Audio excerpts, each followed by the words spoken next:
Pessoal, olá! Vim falar da prova de conhecimentos específicos da segunda fase da FUVEST. A prova total, para muitos candidatos tinham 6 questões e para outros uma quantidade menor. Eu vou começar pela primeira questão, feita por todos os candidatos. A questão era de biologia molecular, uma questão até um tanto quanto complexa, que falava da intolerância à lactose. A questão trazia um esquema bastante elaborado com 4 indivíduos e as mutações que tornavam esses indivíduos aqui tolerantes à lactose, representados ali na cor vermelha, e um último indivíduo ali sem a mutação, intolerante à lactose.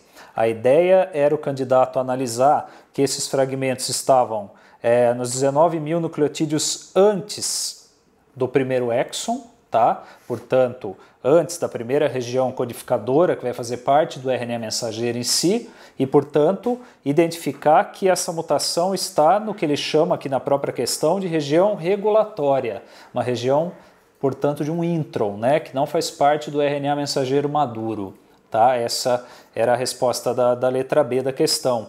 E na letra C, que era talvez a parte mais difícil dessa questão, que foi a questão mais difícil da FUVEST desse ano, ele perguntava as bactérias transgênicas, para expressarem o gene da lactase vindo de leveduras, qual modificação em laboratório terá que ser feito com esse material genético para poder ser colocado na bactéria. A ideia seria já ter o processamento desse material genético sem esses introns, já ter um RNA mensageiro maduro, portanto, e fazer através de uma transcrição reversa uma cópia de um DNA complementar para ser inserido daí sim no plasmídio dessa bactéria, uma vez que as bactérias não têm o processo de splicing, e esse processamento de splicing não ocorrendo, você já tem que colocar um DNA complementar sem essas regiões aí de introns, portanto, a partir de um RNA já maduro vindo da levedura.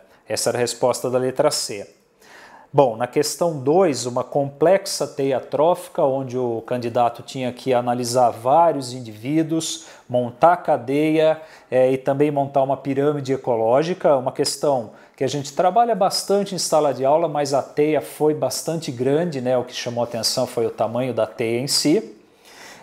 Na questão 3, muito clássica, de catabolismo aí das proteínas e ácidos nucleicos, perguntando do grau de intoxicação de compostos nitrogenados, discretas nitrogenadas, e também da maior ou menor produção de ADH em caso de uma pessoa beber bastante água, questão envolvendo fisiologia.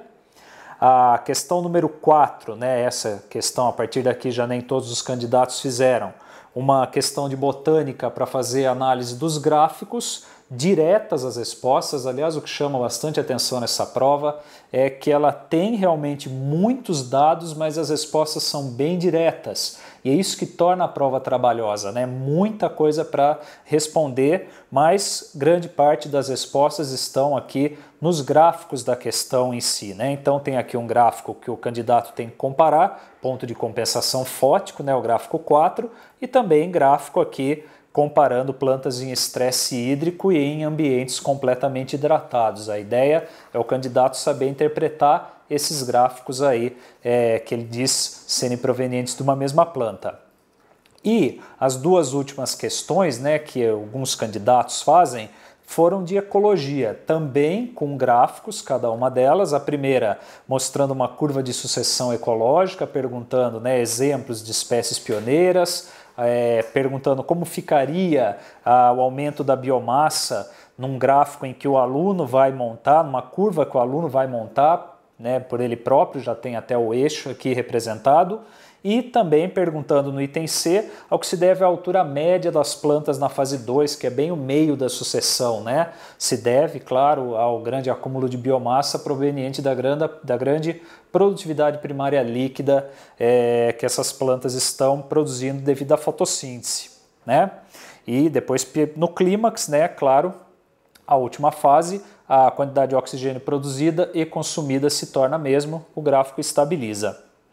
E por último, também de ecologia, temos aqui um gráfico da maré vermelha relacionando aí com a pluviosidade, né, o aumento da quantidade de chuvas que leva esses detritos orgânicos, né, para as águas do mar, e esses detritos entrando em decomposição vão gerar mais nutrientes, vão eutrofizar as águas, o que vai levar ao aumento da população de dinoflagelados, que são as algas unicelulares responsáveis pelo fenômeno da maré vermelha, que causa intoxicação, contamina muitos alimentos marinhos e, claro, se a pessoa se alimentar desse material, ela vai também se intoxicar. Então a pergunta girava em torno disso, né? Como evitar essa intoxicação, claro, evitar consumir esses alimentos de origem marinha, né?